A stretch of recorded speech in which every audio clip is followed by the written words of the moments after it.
இயேசு கிறிஸ்து தன்னுடைய கடைசி எருசலேம் பயணத்திலே எருசலேமுக்குள்ளதாக நுழைகிறார். எப்படி நுழைகிறார்? கழுதையின் மேல் அமர்ந்து அவர் நுழைகிறார்.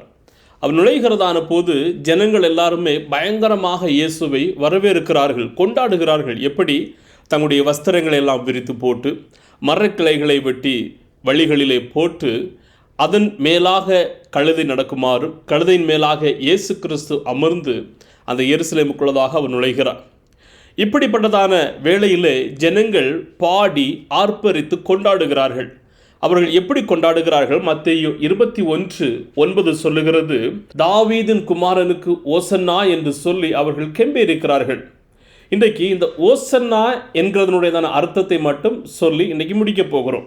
ஓசன்னா தாவீதின் குமாரனே என்று அவர்கள் சொல்லுகிறதான போது இயேசுவை தாவீதின் வம்ச வழியில் வந்தவராக இந்த ஜனங்கள் ஏற்றுக்கொள்ளுகிறார்கள். ஓசன்னா என்று சொல்லுகிறதான வார்த்தை எபிரேய பதத்திலிருந்து கடந்து வந்திருக்கிறது. அதனுடைய அர்த்தம் ஹொசியானா, அதாவது எங்களை ரட்சியும், இப்பொழுதே ரட்சியும் அல்லது தயவு செய்து ரட்சியும் என்கிறது அதனுடைய அர்த்தமாக காணப்படுகிறது. அதாவது உதவிக்காக கதறி, ஒரு விடுதலைக்காக கதறுகிறதான ஒரு அனுபவம். இரண்டாவது அதில் காணப்படுகிறதான ஒரு அர்த்தம் என்னவென்று சொன்னால், தேவனை பாடி உயர்த்தி கொண்டாடுகிறதான ஒரு அனுபவமாக காணப்படுகிறது. இந்த ஓசனா என்கிறதான பதம் பழைய ஏற்பாட்டிலும் குறிப்பிடப்பட்டிருக்கிறது, புதிய ஏற்பாட்டிலும் குறிப்பிடப்பட்டிருக்கிறது. பழைய ஏற்பாட்டிலே எங்கே என்று பார்த்தால், சங்கீதம் 118:25 26 வரையிலும் இந்த ஓசன்னா என்கிறதான பதம் ரட்சிப்புக்காகவும் ஆசீர்வாதத்திற்காகவும் கதறி அழுகிறதான ஒரு அழுகையாக நாம் அதில் பார்க்க முடியும். ஆனால் புதிய ஏற்பாட்டிலே வருகிறதான போது மத்தேயு 21:9, மார்க் 11:9-10, யோவான் 12:13 இந்த பகுதிகளிலே பார்க்கிறதான போது இயேசுவினுடையதான அந்த எருசலேம் பயணத்தின் அந்த எருசலேமிற்குள்ளாக நுழைகிறதான போது இயேசுவை பின்பற்றினதான ஜனங்கள் இயேசுவை ஆர்ப்பரித்து இயேசுவை உயர்த்துகிறதான, சந்தோஷத்திலே இயேசுவை கொண்டாடுகிறதான வார்த்தைகளாக நாம் இதை பார்க்க முடியும். இந்த வார்த்தைகள் கூட பழைய ஏற்பாட்டினுடையதான ஒரு தீர்க்க தரிசன நிறைவேற்றமாக தான் பார்க்க முடியும். எப்படி என்று சொன்னால், சகரியா 9:9 பார்க்கிறதான போது கூட இந்த ராஜா கழுதையின் மீது பவனி வருகிறார் என்கிறதை பார்க்க முடியும். நாம் படித்ததான இதே வசனம் சங்கீதம் 118:26 கூட அதை தான் சொல்லுகிறது, கர்த்தருடைய நாமத்தினாலே வருகிறவர் ஸ்தோத்திரிக்கப்படத்தக்கவர் என்று சொல்லி நாம் அதிலே பார்க்க முடியும். அதாவது இந்த எதற்காக இந்த ஜனங்கள் இப்படி ஓசனா என்று சொல்லி பாடி கம்பீரித்து கொண்டாடுகிறார்கள்? இந்த ஜனங்களுக்கு தெரியும் தாவீதின் வம்சத்திலிருந்து வருகிறதான ராஜா.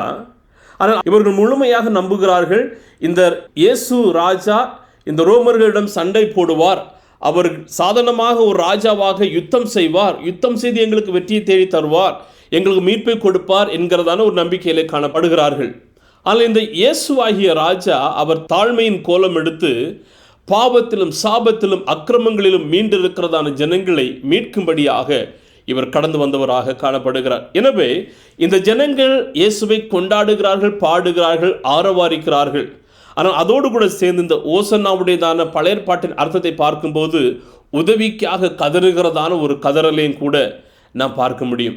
பிரியமானவர்களே, இன்றைக்கு நாம் கற்றுக்கொள்ளுகிறதான பாடம் என்னவென்று சொன்னால், நீங்களும் நானும் தேவனை நோக்கி கூப்பிட வேண்டியது அவசியம், தேவனை நோக்கி அழ வேண்டியது அவசியம். ஓசன்னா, ஆண்டவரே எனக்கு உதவி செய்யும் ஆண்டவரே, உம்முடைய உதவி இல்லாமல் என்னால் வாழ முடியாது என்கிறதை நாம் அறிந்து கொண்டு அவரை நோக்கி அழைக்க வேண்டும். இயேசு ராஜாவை நம்முடைய வாழ்க்கையிலே அவரை ராஜாவாக நாம் ஏற்றுக்கொள்ள வேண்டும். அவர் இரட்சகர் மட்டுமல்ல, நம்முடைய வாழ்க்கையின் ஒவ்வொரு பகுதியிலும் அவர் தேவனாகவும் ஆண்டவராகவும் காணப்படுகிறார். உண்மையான ஆராதனையை நாம் தேவனுக்கு செலுத்த வேண்டும். நல்ல நேரங்களில் மாத்திரமல்ல, துக்கமான வேளைகளிலும் சோகமான சூழ்நிலைகளிலும் சோர்விழந்து இருக்கிறதான போதும் எல்லா நேரங்களிலும் நாம் அவரை ஆராதிக்க வேண்டும். இன்றைக்கு நாம் நம்முடைய விசுவாசத்தை ஆராய்ந்து பார்க்க வேண்டும்.